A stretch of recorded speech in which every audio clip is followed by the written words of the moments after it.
Hello and welcome to Everything and the TARDIS Console. Today I'm going to talk about Seeds of Doom, which is a Doctor Who TV story with the 4th Doctor and Sarah Jane Smith. Now I'm going to preface this review, or whatever you want to call it, by saying that in difference from the person who requested this video, I would not call either this story, its era, its Doctor or its companion favorites of mine. Which does not mean that I don't like them, I do. I just don't love them as passionately as I do the parts of Doctor Who that I would call favorites. But it was a request, and sometimes it's interesting to look more closely at stories that don't make me go ballistic in one way or the other. So, without much further ado, let's get talking about Seeds of Doom. The story of Seeds of Doom actually starts kinda interesting with scientists Windlet and Mobley finding this mysterious pod in the ice on Antarctica, I think it is, and they take it back to base, and this other scientist called Stevenson examines the pod and gets this feeling that it's alive and it's all very mysterious and interesting. But then when the pod opens and mutates Windlet and the real action kinda starts, it starts to become less interesting for me. I suppose the actual Krynoid plot doesn't really interest me a lot.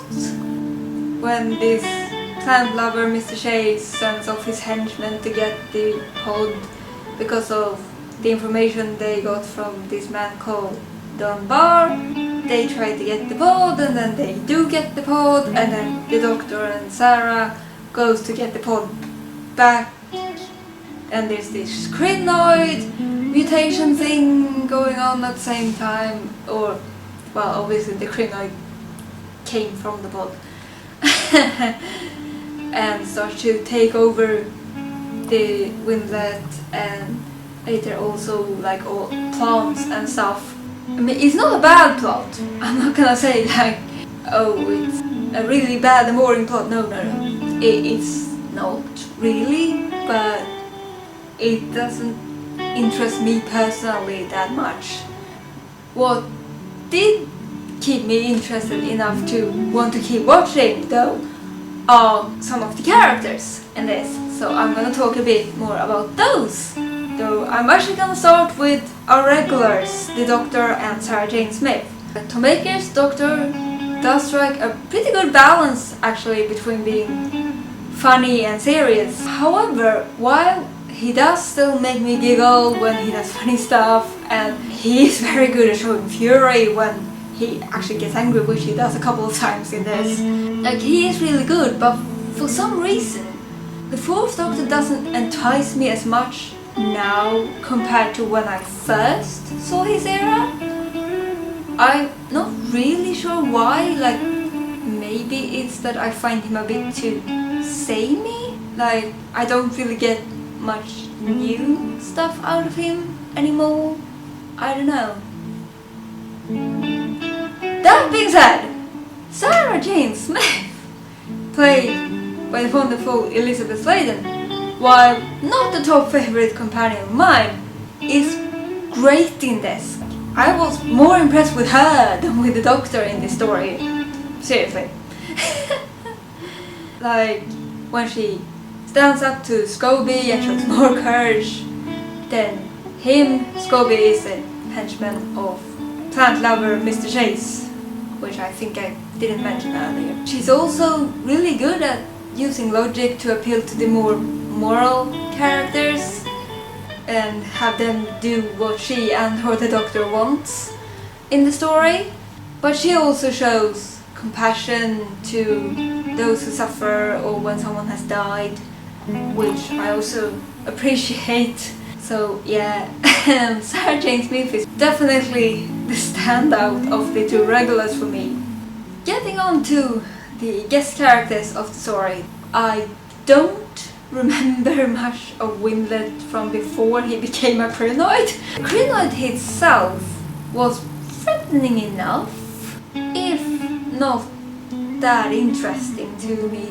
Generally speaking though, I think I found the idea of the Krynoid more sort of threatening and frightening than the actual execution, which you could sometimes argue is a general thing with Classic Who, but I usually don't have that problem. I am very good at suspending my disbelief and I have a lot of imagination, but in this particular case I think that hearing Tom Baker talk about the Krynoid and how threatening they are were more frightening than when we actually saw the Krynoid itself. Now, Mowgli, however, in difference from Wimlet, was more memorable to me. I was actually rather fond of him and had a bit of a soft spot for the character. I kind of wanted to give him a hug most of the time. He looked so sweet and vulnerable. Unfortunately, he died kinda early, but fortunately there were other characters in the story that I found interesting. Now, third scientist Stevenson was of course at fault for the pod opening, but I like that he admitted that, and while he initially have a hard time believing the Doctor when he's being told that the pod is alien and stuff, he eventually comes around and does act as an ally for the Doctor and Sarah for a large chunk of the story, even if he's somewhat reluctant at first.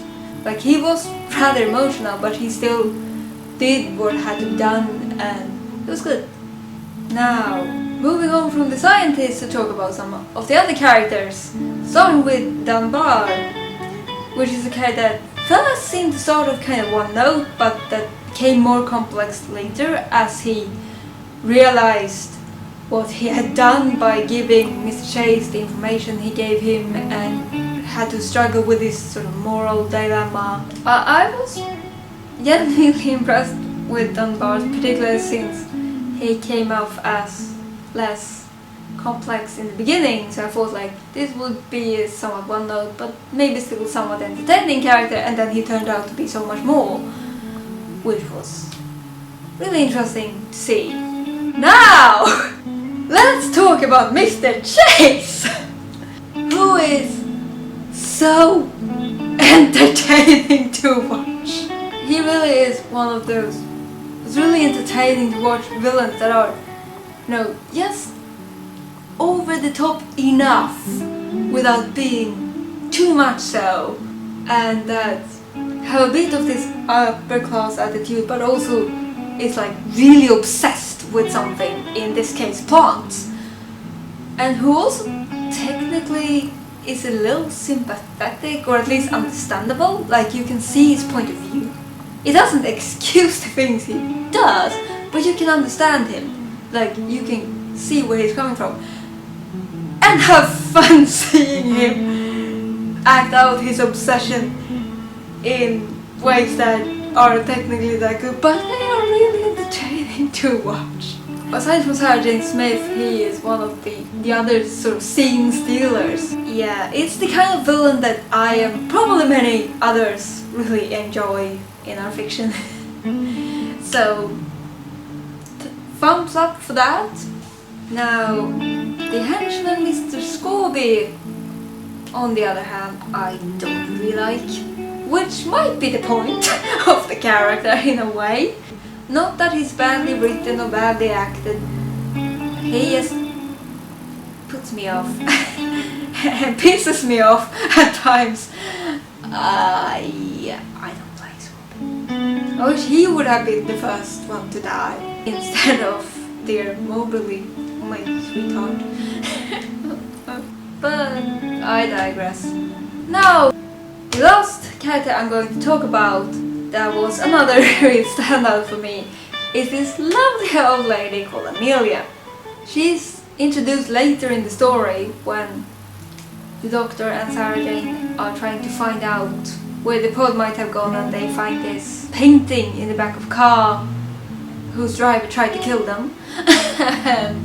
And it was painted by her, so they go to her to find out who she painted it for or who she sold it to.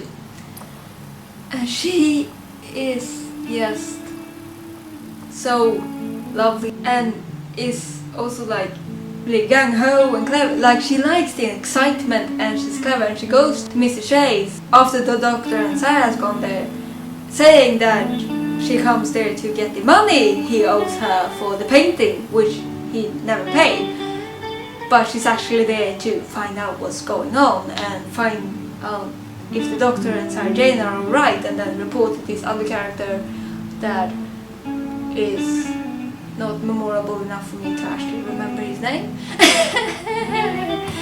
And I really like how when she finds Sarah and she talks to her for a while, and then Scorby returns because she's been left on her own for a while, and he returns and he's like, "Are you talking to someone?" And she's like, "Oh, I talk to myself, it's my old age," or something along those lines, which I found really funny and clever. Like, she's done some really cool stuff apparently when she was younger, and she kind of wants to get back in the action. She is, like, seriously my favorite guest character in the story by far. You know, as entertaining as Mr. Chase was, Amelia, in my heart, she is awesome.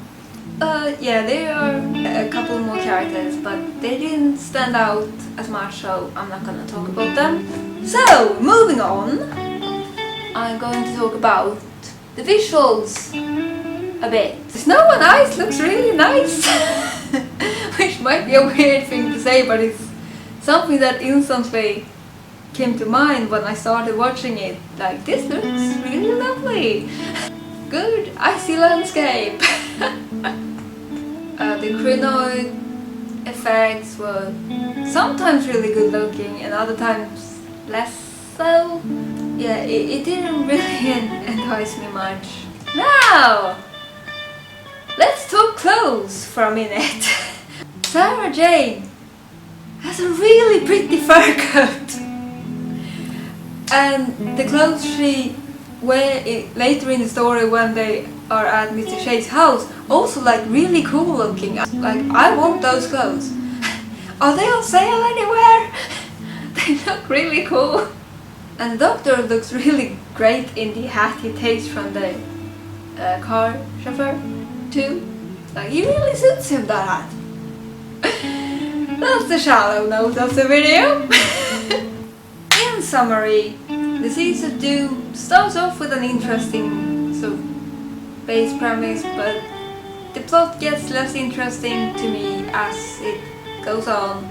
There are, however, a number of standout characters that kept me interested, and Elizabeth Sladen as Sarah Jane often steals the show when it's not Mr. Chase or Amelia that does it.